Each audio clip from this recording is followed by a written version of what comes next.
بسم الله الرحمن الرحيم يا أيها الذين آمنوا لا تتخذوا عدوي وعدوكم أولياء تلقون إليهم بالمودة وقد كفروا بما جاءكم من الحق يخرجون الرسول وإياكم أن تؤمنوا بالله ربكم إن كنتم خرجتم جهادا في سبيلي وابتغاء مرضاتي تصرون إليهم بالمودة وأنا أعلم بما أخفيتم وما أعلنتم ومن يفعل منكم فقد ضل سواء السبيل يصطفوكم يكونوا لكم أعداء ويبسطوا إليكم أيديهم وألسنتهم بالسوء يودون لو تكفرون لن تنفعكم أرحامكم ولا أولادكم يوم القيامة يفصل بينكم الله بما تعملون بصير. كانت لكم أسوة حسنة في إبراهيم والذين معه إذ قالوا لقومهم إنا براء منكم ومما تعبدون من دون الله كفرنا بكم وبدا بيننا وبينكم العداوة والبغضاء أبدا حتى تؤمنوا بالله وحده إلا قول إبراهيم لأبيه لأستغفرن لك وما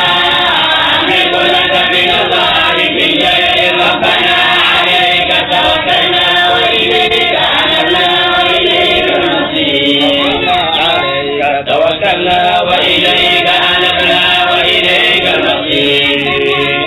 جعلنا فتنة للذين كفروا وبلنا ربنا إنك أنت العزيز الحكيم. حسنة لمن كان يرجو الله واليوم الآخر ومن يتولى فإن الله هو الغني الحميد.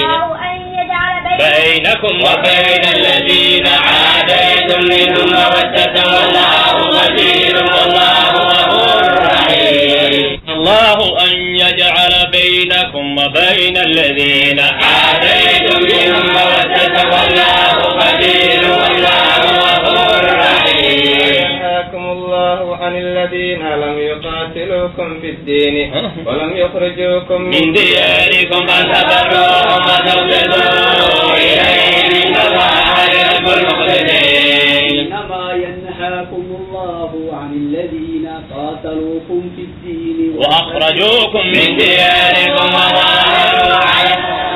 إخراجكم أن تولوهم ومن يتولهم فأولئك هم الظالمون. يا أيها الذين آمنوا إذا جاءكم المؤمنات مهاجرات فامتحنوهن الله أعلم بإيمانهن فإن علمتموهن مؤمنات فلا ترجعوهن إلى الكفار لا هن حل لهم ولا هم يحلون لهن وآتوهم ما أنفقوا ولا جناح عليكم أن تنكروهن إذا آتيتموهن أجورهن ولا تمسكوا بعصم الكوافر واسألوا ما أنفقتم ويسألون أنفقوا ذلك حكم الله يحكم بينكم الله عليم حكيم. فاتكم شيء من أزواجكم إلى الكفار فعاقبتم فآتوا الذين لا يزالون مثل ما أنفقوا واتقوا الله الذي أنتم به مؤمنون. أيها النبي إذا جاءك المؤمنات يبايعنك على أن لا يشركن بالله شيئا ولا يسرقن ولا يزنين ولا يقتلن أولادهن ولا يأتين ببهتان يفترينه بين أيديهن وأرجلهن ولا يعصينك في معروف ولا يعون واتبعهن الله إن الله غفور رحيم. أيها الذين آمنوا لا تتولوا قوما غضب الله عليهم